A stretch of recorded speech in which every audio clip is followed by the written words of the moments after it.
Hello, everyone, and welcome to today's democracy conversation.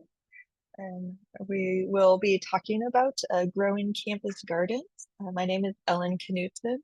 I am the acting manager of the American Democracy Project at ASCU, and very thrilled to be joined by three of our campuses who are all doing wonderful things with their campus gardens. And I'll introduce our three speakers to you in just a moment, but I want to start first with a couple of announcements. So the first is that we do have two upcoming webinars, which I hope you will think about joining us for. One is a webinar with the New York Times, and it is helping today's students navigate the information landscape. We're going to be having a panel discussion with two New York Times journalists, one who focuses on higher ed and one who focuses on technology, and in particular AI's influence on education. So I think it'll be quite a rousing conversation. And then we have our final, and I put into chat where you can sign up for that webinar. And I'm also going to drop into chat the next webinar, which is our democracy conversation on advancing sustainability. And with this conversation, we're going to be joined by our colleagues at the University of the Bahamas. And they're going to discuss ways that higher education can apply the UN Sustainable Development Goals to civic learning and initiatives, but in particular, focusing on how and what the University of the Bahamas have learned from their experiences of climate change and the institutional strategies that they employed for engaging all stakeholders in order to maintain operations and also increase resiliency in the face of severe weather events. I think it will be a great conversation. We have four colleagues coming from University of the Bahamas for that. And then finally, I want to invite you all to join me in Indianapolis for the American Democracy Summit, which is our annual conference, and it will be a fun time. I'm sorry, I am trying to copy and paste, and I can't do that and talk at the same time. So American Democracy Summit will be our conference happening in Indianapolis, July 13th and 14th. Oh, I didn't change the slide from last time. Session proposals are no longer open, but registration is open. Things you don't do until you read your slides as you're looking at them. But registration is open. We're in the midst of reviewing the conference proposals, and they're great, and it's going to be such a interesting and really fruitful time together as we address what does democracy mean in practice? What does democracy mean in theory, and how do we do our best strategies for enacting it on our campuses? And with that, I want to introduce today's speakers. Dominique Werboff, who is the director of the Coastal Carolina Arboretum, is with us and is going to start us out because I decided to go east to west here. But Dominique is the founding director of this Coastal Carolina University Arboretum in South Carolina. She holds her doctorate in geography from Clark University in Massachusetts and has specialized in forest and landscape restoration, political ecology, multi-stakeholder sustainability solutions, and nature and well-being and climate change adaptation and mitigation. And then Cayle Moreo is the sustainability director at Indiana State University, so moving towards the middle of the country. He's been with ISU for 13 years, first in the biology department, and then as a greenhouse manager, and now as the sustainability director.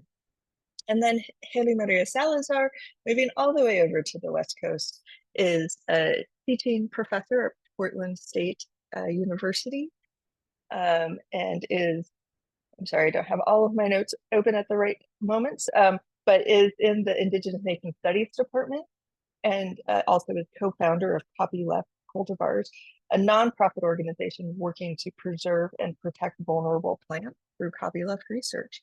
And they're each going to share a little bit about their respective campus gardens. And then we're going to have a bit of a conversation. So we have questions that they'll each answer, and I invite you all to ask your questions too. But we'll start out first with a brief overview of each of the spaces. So Dominique, I'll invite you to say a few words about the Arboretum. Thank you. Thanks for inviting me to be on this webinar and share a little bit about our Arboretum with you all. On this slide, I just have some information in case anyone wants to contact me afterwards or check out our website. The URL is here, as is the QR code that goes directly to our main page. It is chock full of information. So if anything I say gets you excited today, please feel free to visit that and learn more about what it is that we're doing. So if you can go on to the next slide, thank you. So our Arboretum is our entire main campus, which is 322 acres, but it didn't start that way. So it started in 2019 on just a 1.5 acre little corner of campus with me and some of my students who wanted to ensure that we protected some native trees there. They developed a proposal to turn that space into a native species arboretum. They pitched it to the university president and other VIPs. The president loved it and gave us the green light. That was right before COVID. So as you can imagine, things kind of stalled for a bit there. But by 2022, we realized our plans for that original 1.5 acre area with pathways, signage, and you can see a photograph of it here in the bottom left. And so then we said, well, that's exciting, 1.5 acres, but let's do more. So we decided to increase to the entire main campus, 322 acres. So since then, we've been busy completing our inventory, which is now done. We have about 2,600 trees in our inventory. Every one of them is available online. So there's a link on our webpage where you can go to our map-based inventory. You see a picture of it here on the top right. Every tree is a dot that's color-coded by species. You can click on every single dot and learn all about that tree and the species, how big it is. You can see photographs of it. You can learn about the ecological benefits it provides, like how much carbon it sequesters and how much air pollution it removes and things like that. We have a variety of other themed gardens that we've installed over the years. So we have that original area, which we celebrate as our native species collection. We also have a community garden that we have seasonal signups for. So we're opening for the summer season actually on April 1st, next week. And then my students just finished installing a shady pollinator garden, which they were able to do with the support of a grant that they won. So that's really exciting. A big step for us in operationalizing this for the whole campus is that the university last year was in the process of developing a new master plan. And we were actually able to get campus as an arboretum as one of the guiding themes in the university's master plan. So it means that for all future developments, we're at the table to ensure that we have adequate tree protection, that we're thinking about new installations with capital projects that contribute to enhancing our collection, and that we also do responsible mitigation when we have to remove trees for new buildings. In terms of programming, that's been another big push of ours. In particular, we've been doing a lot of programming on the connection between nature and well-being. And in fact, I just found out yesterday that we were awarded a grant for next year to launch Nature RX, which is, thanks, which is a program that almost 100 institutions around the world have adopted. And it's really just having programs to help our communities be well by using the natural spaces that we have at our institutions. Of course, we do lots of tree tours. We do professional development trainings for our staff and for community members who are interested in tree care and sustainable landscape strategies. We have tree giveaways, lots of volunteer days and other things. You may have noticed the logos on the previous slide. We have ARBNet accreditation level 2. So ARBNet is the only internationally recognized accreditation program for Arboreta. And we're also recognized as a tree campus by the Arbor Day Foundation. So I'll leave off on the next slide with one other really exciting thing that we're doing, which is that this year is the first year that we have been running our student engagement through a program called Learning by Leading. Learning by Leading was actually developed at UC Davis, but there's a community of practice around the country and a few outside the US too that have adopted this. And each institution kind of tailors it to their own circumstances. But basically what Learning by Leading is an internship program that provides students not only experiential learning opportunities, but also leadership opportunities. So students join the program as interns. Once they have some experience working with us, they can become team leaders, which are a paid student staff position, and then they can run their own special projects. So this year, which is just the first year of the program, I've had 4 teams. They've been incredible. So I have the tree team that does tree care and keeps our inventory up to date. I have the garden team that plans, installs, and maintains new themed gardens. I have an outreach and engagement team. They do social media, newsletters, community programming. And then I have a really cool collaborative program with the team is called the Coastal Life team, which is with a program called Coastal Life for students with learning disabilities. And they get to have a full university experience with peer mentors. So that's a very fun collaborative effort to have that team as part of our Learning by Leading. Great, And thanks, Dominique. So next we'll go to Indiana and hear from Cayle. Thank you, Ellen, and thank you for having me here today. Giving me the opportunity to share our food forward program with people. With the short time that I have, I'll quickly go over our mission and our initial goals, how they've kind of changed, our brief history, and then the part that excites me the most and the thing that's most unique about our program is the science behind how we're able to do what we do. So to start off with, we wanted to come up with a program that would help us provide students with experiential learning and research opportunities that would have practical applications for after they graduate. So I wanted to provide my students with some hands-on experience and education in food production, environmental conservation, and sustainability. Essentially trying to prepare them for all of the climate adaptation jobs that are going to be available. As sort of a side, we realized that through the program, we were going to be generating a decent amount of food. And so we wanted to use that opportunity to work with the community and donate that food to charitable organizations. After our first year of production, our peach trees started to produce, and we ended up with over 600 pounds of peaches. So we had 6 wheelbarrows full of peaches. And even though we had reached out to all these different organizations, we were afraid we weren't going to be able to get all the peaches out in time. They don't last very long. But as we started to go to the places that we had contacted and we started to learn the need, the scale of the need of food assistance and how great it was, not only did we not have any trouble giving all of the food away, but it wasn't enough. We weren't even able to share all the different organizations that we had planned to work with. So after learning the true scale of food insecurity in our area, we had to shift our goals a little. So we changed things up so that we could include providing education and resources to help alleviate food deserts and food insecurity in our area. Offer these things, to our community as well as our students.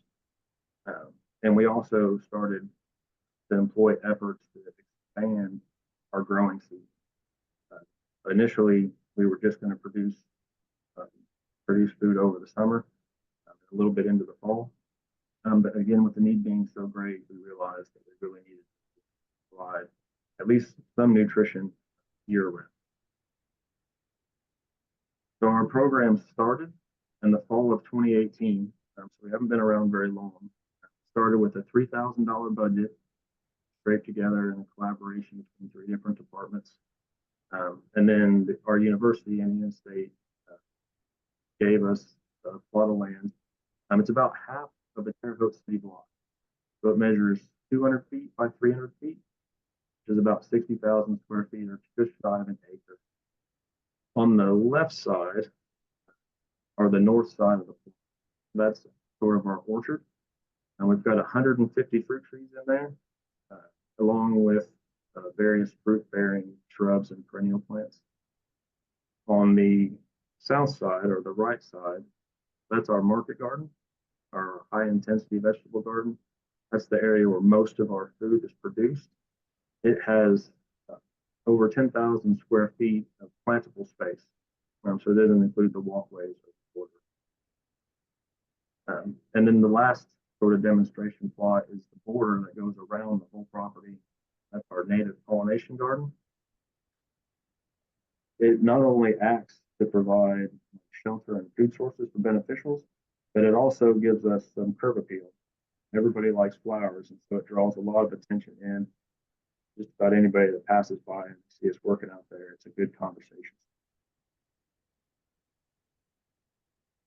And then with the addition of the pollination garden, we were able to get certified as a bee campus and as a monarch butterfly way station.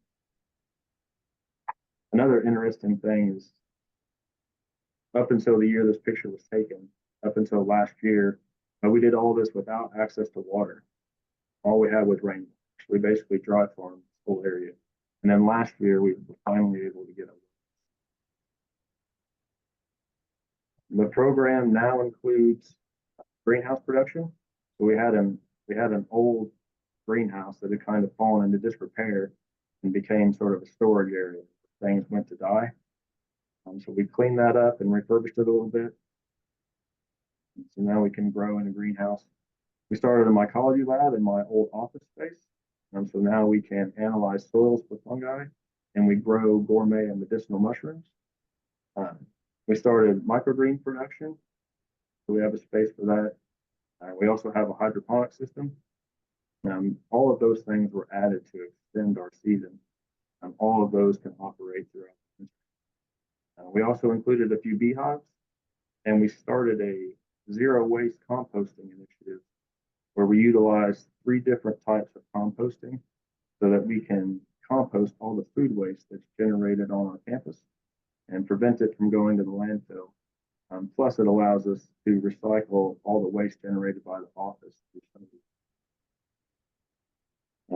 We also have a 24-hour-a-day food stand that runs from March through November, where anyone can come by, stock daily.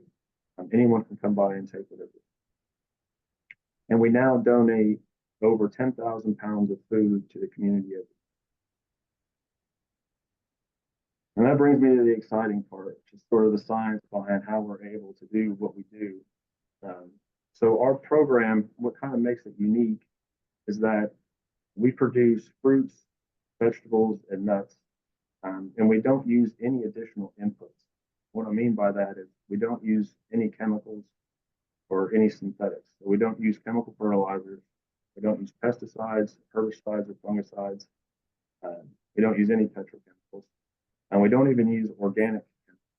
We don't have to use anything at all. And the reason we're able to do that is we utilize regenerative agricultural principles to promote a very diverse soil ecosystem, or the soil food web. We do that by limiting disturbance. So we don't till. Anytime we don't have to disturb the soil, we don't. Our planting beds are permanent beds. So once they're established, the soil isn't disturbed. That supports our soil structure and benefits our mycorrhizal fungi, which are important because they make sort of the underground internet for all of our plants to communicate. We constantly keep the ground covered, so soil is never exposed to the air or to the wind. So we keep that covered with leaves or wood chips, or even just compost. And this reduces runoff, lessens soil compaction, increases water filtration, decreases evaporation, stabilizes soil temperatures. We also keep the ground planted. The plants rule the system. They're sort of the keystone species, and so they're feeding the microbes in the soil. And it's through those symbiotic relationships between the plants and all the organisms in the soil that the plants are able to get all the nutrition that they need to fight off pests and disease and produce fruits and vegetables that are actually more nutritious, have more nutrition in them than the ones that you would find at a grocery store. And so through the program, we've been able to change areas in our city from food deserts for areas that have low accessibility, low affordability of healthy foods to areas with 24-hour-a-day access to high quality produce.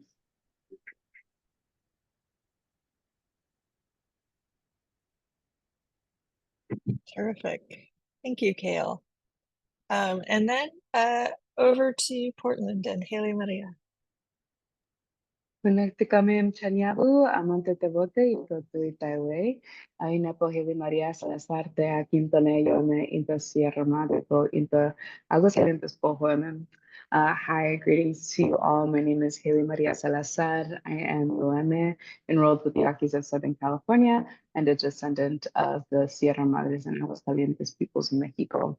I am so excited to be here not only to share about our Oak Savanah prairie at Portland State University, but I also just want to lift up Dominique's and Cayle's presentations here and just celebrate the incredible work that their communities are doing.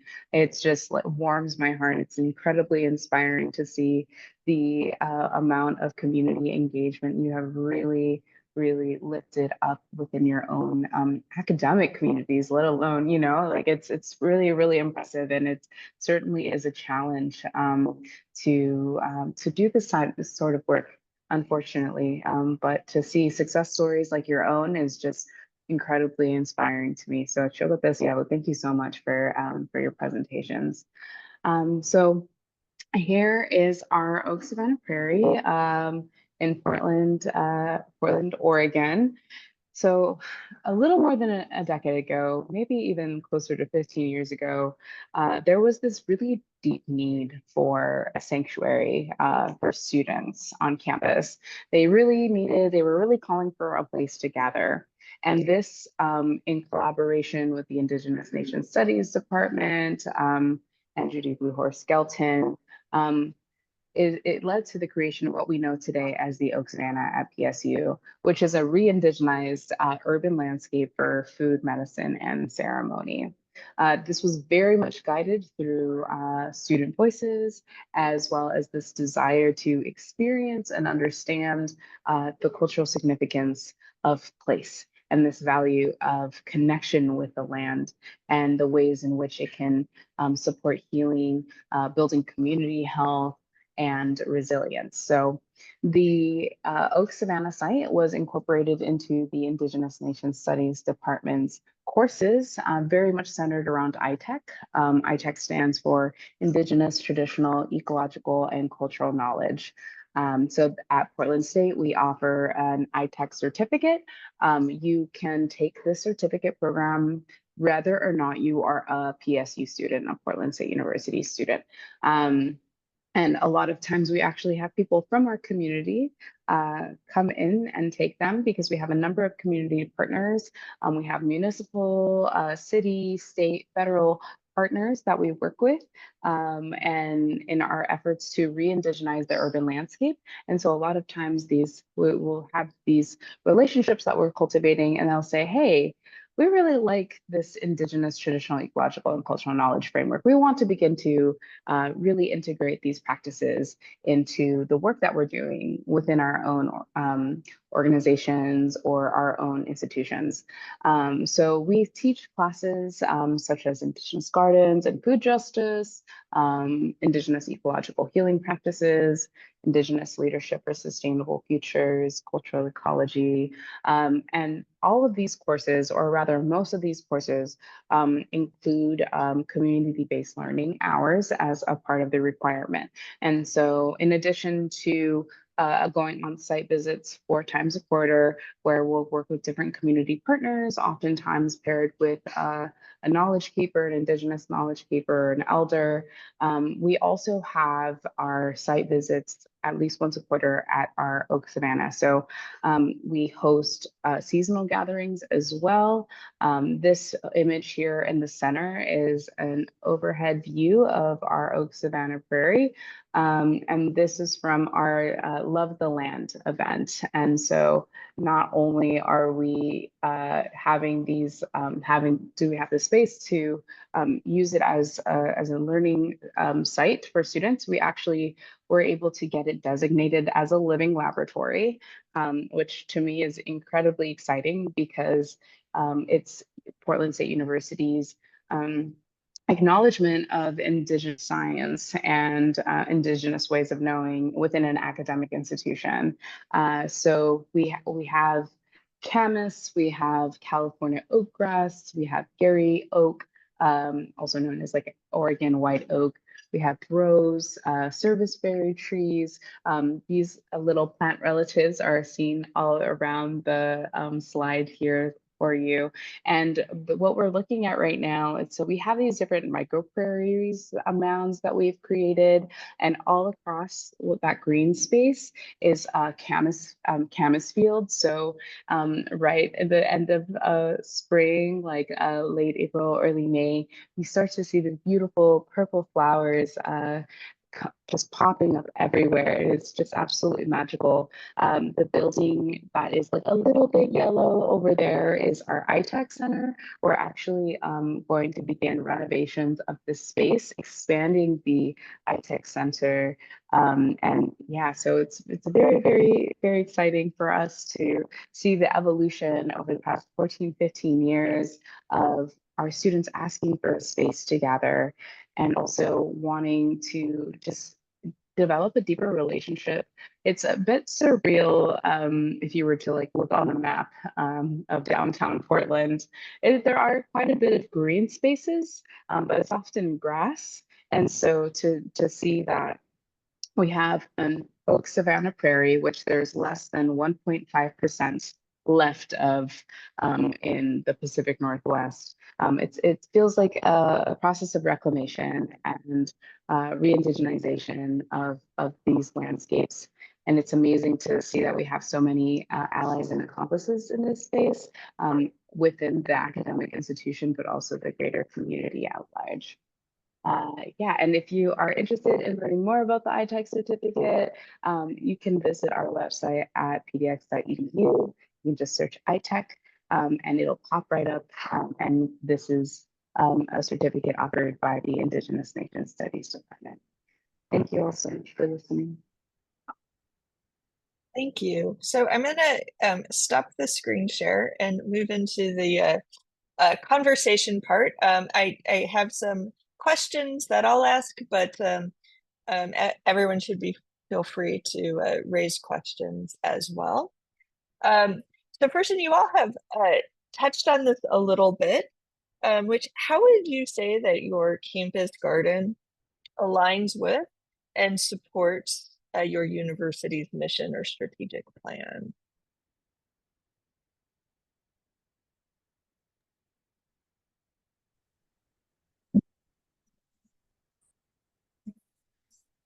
So I mentioned the last in my intro, the university also developed a new strategic plan at the same time. So it's not every time that we have a new strategic plan and a new master plan that occur simultaneously, but this recent time did. So it was a really cool opportunity for us to get integrated into both the strategic plan and then the operational master plan. So our strategic plan is based on 3 pillars and 2 keystones. So our pillars are living and legacy, and our keystones are sustainability and efficiency. I think the sustainability one is quite obvious that our work is really focused in the broadest sense. In terms of learning, the Learning by Leading program is a clear connection to that, but we also engage with other faculty and students through having classes come volunteer with us for work days, or doing special presentations for them, or tailored tours or activities for classes. And students are also always doing research projects through independent studies or as part of their theses through their classes. In terms of living, our programming is really focused on community engagement and wellness. And so when I say community, I don't just mean our campus community. What's been really interesting over the past, I would say, 2 years is that we've really gained a huge, broader community following. So I have a lot of folks from the region that are coming to me through various types of special request tours, or asking me and my students to go to other properties to share our knowledge at these other spaces within our region. So that's really cool. And for legacy, I think having heavy student engagement is really important. It's important for their experience while they're at Coastal Carolina University, but it also gives them a special connection to this type of work that I think will be inspiring for them as they move forward. So the students who were part of the very initial proposal in that smaller area at the beginning, the Arboretum is actually dedicated to them on a permanent plaque out in that native species collection area, so they can come back and visit it and see their names there. And then our entire website is hugely student driven. So eventually, once I finish building every page on the website, every species will have its own species profile page.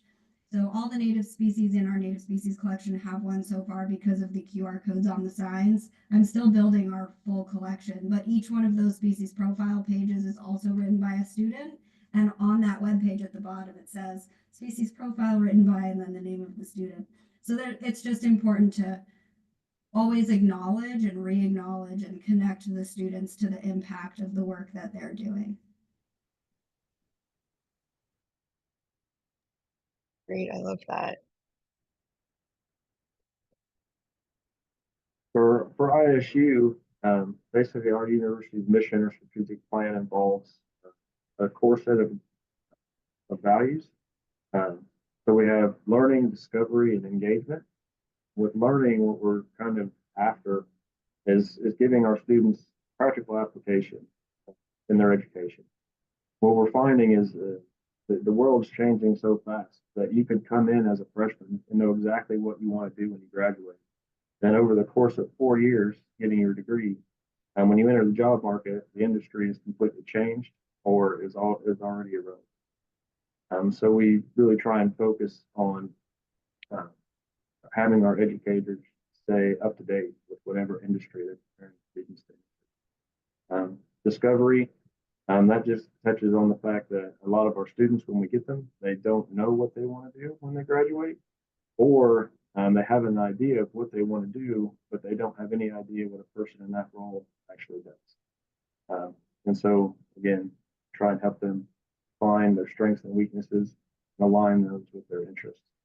And the engagement piece is we're always looking to build sort of long-lasting relationships with community members and with organizations. We want to give our students lots of opportunities to get out there and meet different businesses, different leaders, and then basically produce a good candidate. So when our students graduate, they can gain employment, and then we can start a reciprocal relationship with those organizations. So through our curriculum, the Food Forest curriculum, I teach sustainability, sustainable food production, and we have our Blue STEM internship over the summer. We have our students perform service learning events with these area organizations aimed at showing them sort of different values, different career paths they can take after graduation. But this also gives them a chance to network with employers and with different industry leaders. So we visit farms, both conventional farms and small organic farms. We visit giant agro businesses in Indianapolis. And we work with the USDA, the DNR, our Department of Environmental Management, Soil and Water Conservation Districts, the U.S. Army of Engineers, our Parks and Recs Department, along with our city government.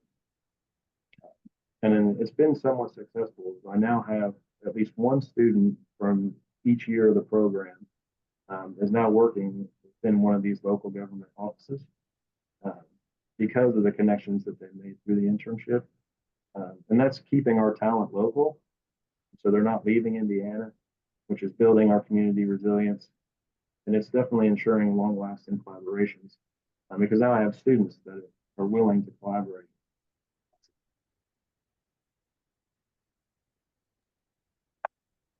There are about 3 different points within our strategic plan that I would like to address.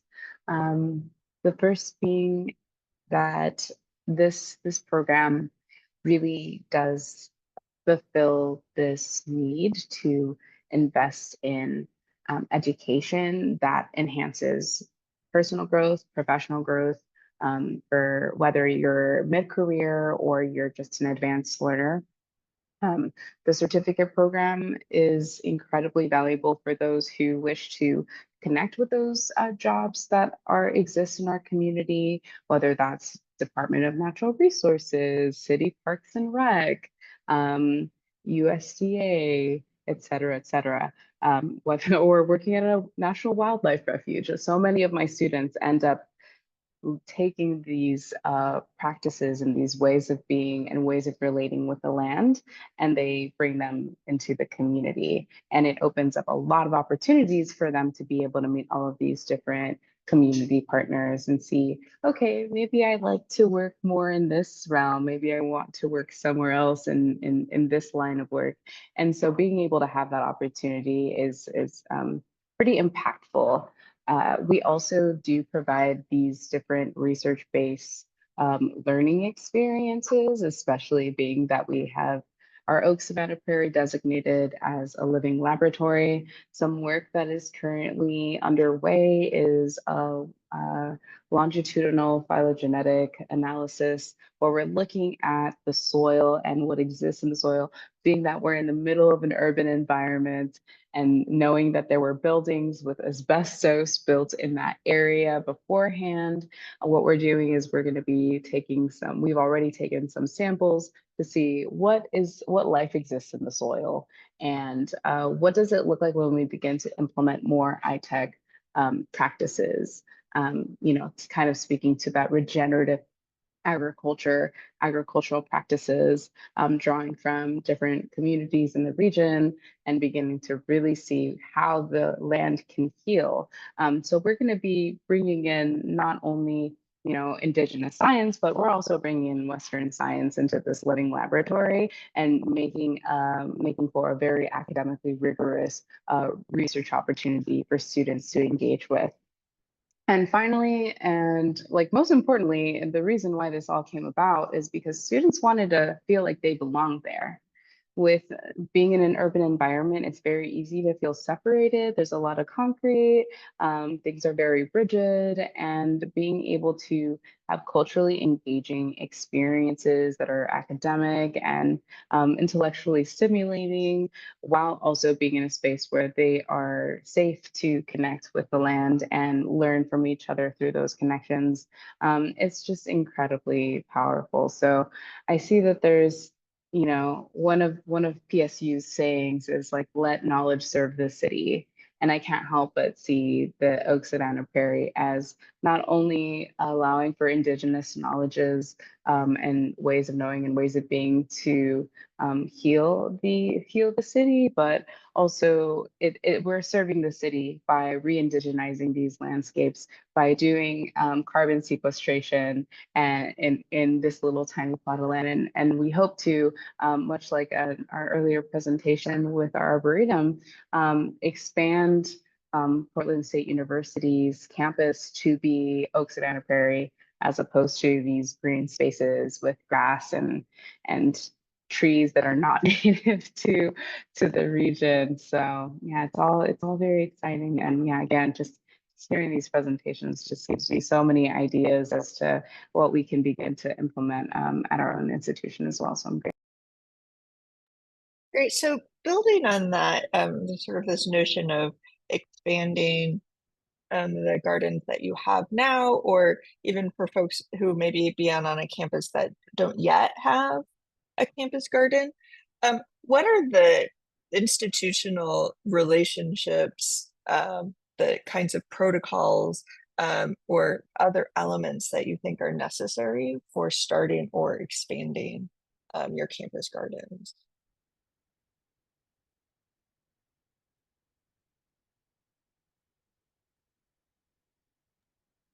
I would say that having relationships with the administration and establishing those relationships and really setting a precedent by drawing from other examples is a really powerful way to do so. So if a school or an institution is interested, I would be contacting some of the people here and saying, hey, how did you do that? Really building those relationships is going to be the most important. But I would say that the student engagement piece, if you can get students to call for something, the administration is more likely to listen than if it's just you as a professor or somebody in administration is like, oh, I want to do this. A lot of times it comes about as students just coming together saying, hey, we have this need. We're going to start a club. Hey, we have this need. I'm going to talk to these professors because they teach about these things. Maybe we can get started somewhere. Maybe we can, I want to take a class about this thing. And, really pressuring the administration by saying, hey, I would enroll in a class like this. They listen to those sorts of things, but also, again, like getting our Oak Savanah Prairie designated as a living laboratory, that took time. It took time of drafting drafting MOU language and really figuring out like who's going to be in charge of stewarding and really delineating where those responsibilities lie is really important. And of course, funding, right? So like getting grants, how do we get our students to have paid internships? That's a really big opportunity for our students. So being able to gather funding for that and to support our students in this way, again, speaking to that like professional experience, offering them that experience not only in this kind of work, maybe it's in research, maybe it's in land stewardship, maybe it's a hybrid of the two. So kind of showing the administration the different opportunities that could arise out of it, showing them how it does align with the strategic plan. Those are all different key pieces that I would recommend to those interested in starting a project like this.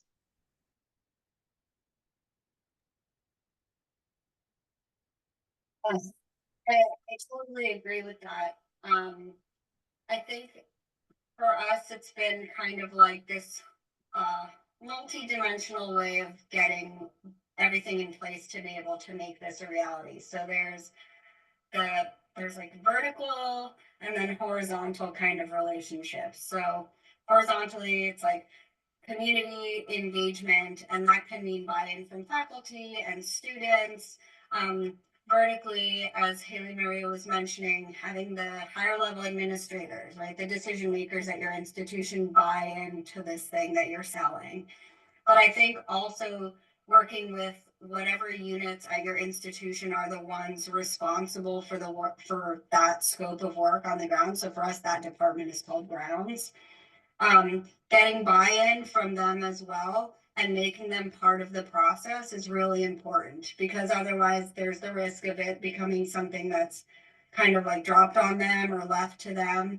And they might not feel like they had an opportunity to know about it or have their opinions shared as the process of designing it and deciding what was going to happen was going on. So I think including them is really important as well.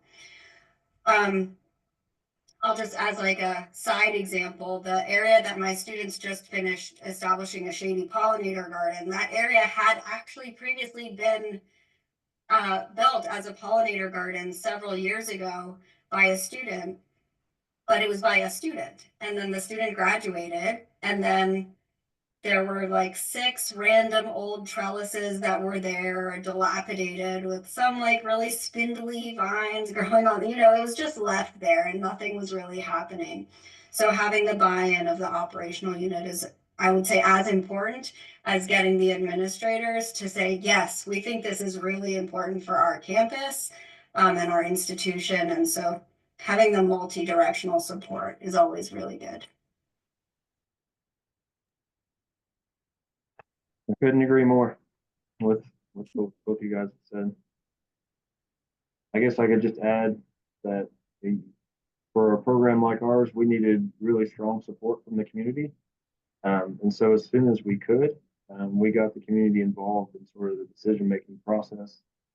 We asked people what their favorite varieties were, what kind of trees they'd like to see. And then we hold community events where people can come out and they help plant the trees that they picked. But we rely strongly on the community for funding. We work with our local tree removal services to get wood chips. We work with the city to get leaves when they're cleaned up. And we work with a lot of different community organizations, and we rely heavily on them for community engagement opportunities. We also couldn't do a program without strong campus support. So again, early on in the process, we got different departments involved so that they could use the plot of land as an outdoor classroom. And so we got the input of what they would need for us to put in their designs so that would be easy for them to do. So we work with our environmental systems, our earth and environmental systems department, and our biology department. And then we rely heavily on our grounds department to help. In the Midwest now, we get these super strong windstorms every summer and knocks big tree limbs down, things like that. It's the small stuff you wouldn't think about that we really rely on. Another thing, if your program is going to be growing a product or something, that it's a good idea to have a plan in place on where you're going to take it before you have it ready. One of the things that we kind of overlooked was just how long it actually takes to harvest and package and distribute produce. It's been one of our biggest obstacles to overcome. And then the other thing that we've noticed is that people are pretty much taught about food from restaurants and grocery stores. And so if you're not growing staples that people recognize, then you have to be prepared to offer some education, get people to try them.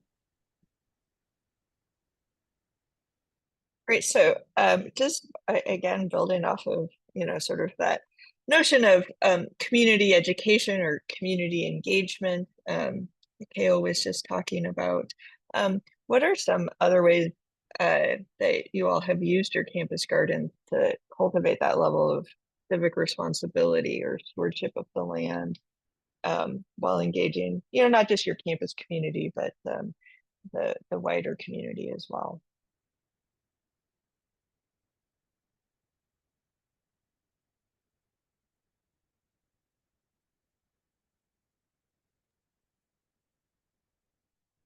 For us, marketing has been a really important thing, and I don't mean marketing as in like social media or imagery in places, but actually physically and going to places and meeting with people.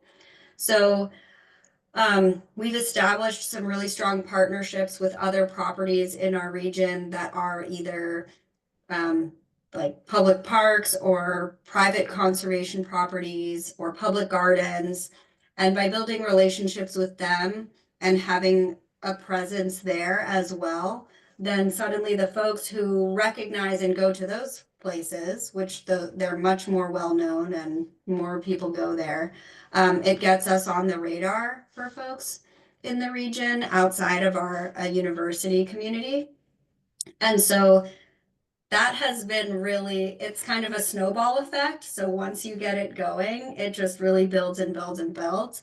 And I would say we have a pretty dedicated group of about 75 people that regularly are coming to Arboretum educational events or like our tree giveaways, or invite us to go speak to their groups when they want to learn something about trees or other plants. So I think just being willing to be present outside of just the institution where you're situated is really important for building that kind of community relationship.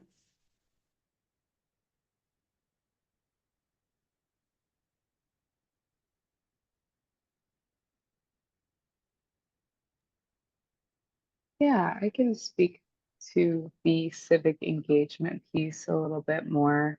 Um, I think that I personally think that it's really wonderful that we're able to connect with all of these different community partners, whether they are, very institutional or they're grassroots. These connections are very much rooted in this Indigenous value of reciprocity and relationality. And I did also want to highlight that our community extends beyond the human as well. We have a responsibility to our plant relatives. We have a responsibility to our pollinator relatives. We have a responsibility to the air and a responsibility to the waters. And so everything that we do on our land, when we're tending the land, when we're loving the land, it is serving that responsibility and fulfilling that obligation and that duty as a as somebody who has, fingers, if you have all of your fingers, but even if you don't, like it does impact the greater community. It may not seem like it may not feel like it, but maybe the air is a little bit cleaner. Maybe the soil is a little more alive. Maybe the waterways are able to flow more freely when we are not putting, a bunch of toxins or things into the earth, the synthetics, fertilizers, all of these things that are just so harmful to our communities in ways that like perpetuate it in a fashion that oftentimes we don't even quite realize the extent of the harm that occurs when we are not mindful of the way in which we engage in this civic engagement. Um, and so, yeah, I have a lot of gratitude that we have this space and that we're able to welcome in our community. A lot of times people will just be walking by and say, "Hey, what are you doing there? What is this? This looks really cool. Like, what plant is this?" I'll be weaving a willow dome and people are like, "What is this? What is this plant? I've never seen anything like this." And it's like, "Oh, well, come on. Like, let me show you." And then we end up like it's kind of like a snowball effect where people will show up and are like, "Oh, this is kind of cool. I'm gonna invite my friend. Can I bring my friend next time? Can I come over? Can I ask you some questions about these things?"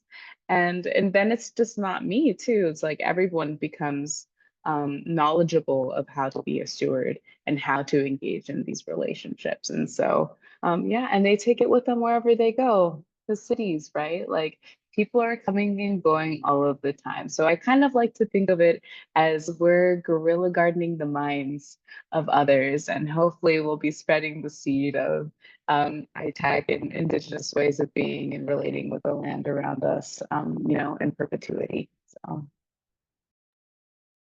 Great.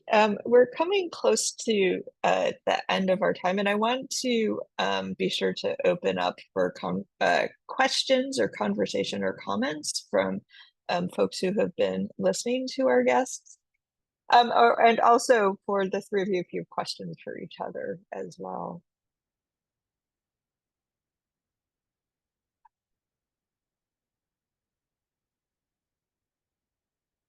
I teach online, so I can be a patient and ready for you to compose your thoughts.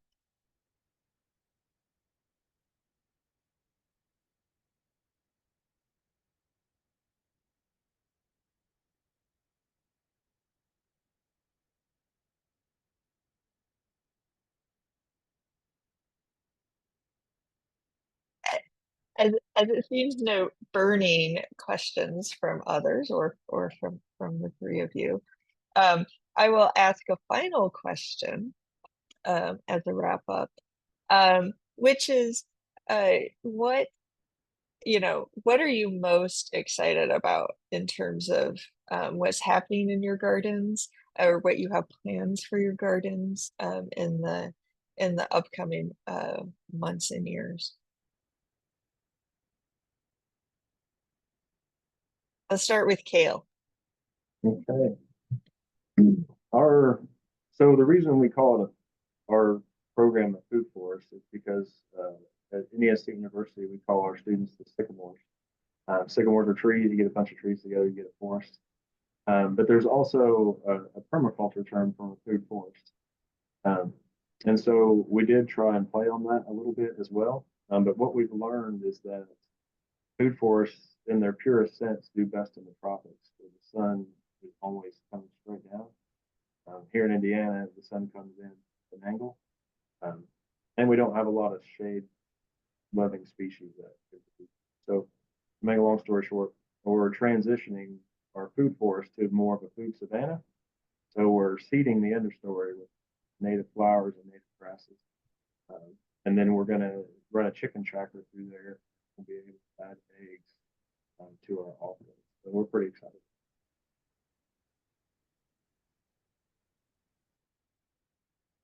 Great. And there was a question that got put into chat about buy-in with community members and what you did to get them involved. So if you can weave that into your final thought.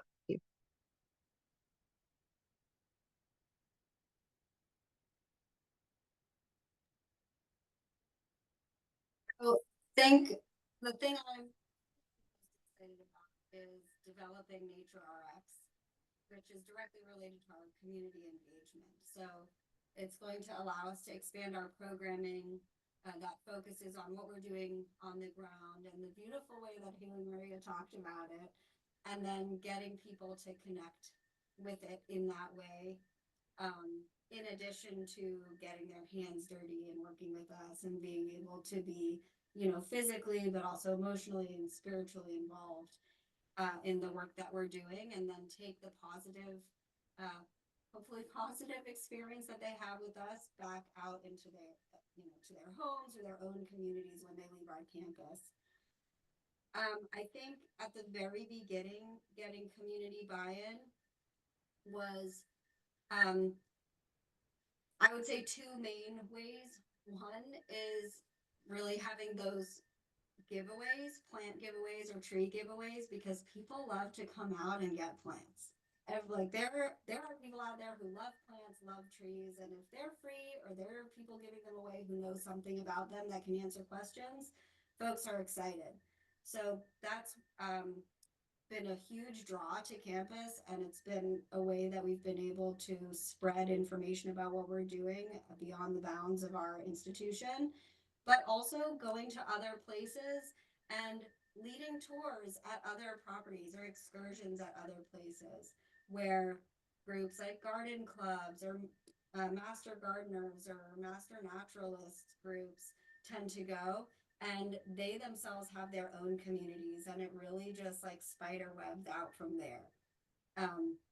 So I think just drawing people in to things that folks can get excited about, but also putting yourself out there beyond your campus is really important as well. And then in terms of getting volunteers, planting days always draw a lot of volunteers. Even mulching days. I remember our very first volunteer day was just to spread 3 18-wheeler truckloads full of mulch. And we had like 100 people come out to just help us rake mulch, including the university president. So people really do love this kind of thing. They love to be outside, and being outside with others fosters community. Our community garden is helping to do that as well. So I think there are just so many opportunities, but everything takes time in the beginning. Getting the community engagement, getting the administrators buy-in, getting the grounds departments buy-in, getting faculty and students to know what you're doing and understand what a living laboratory is. Patience, I think, is really a virtue in this, in all aspects of the thing, fundraising too.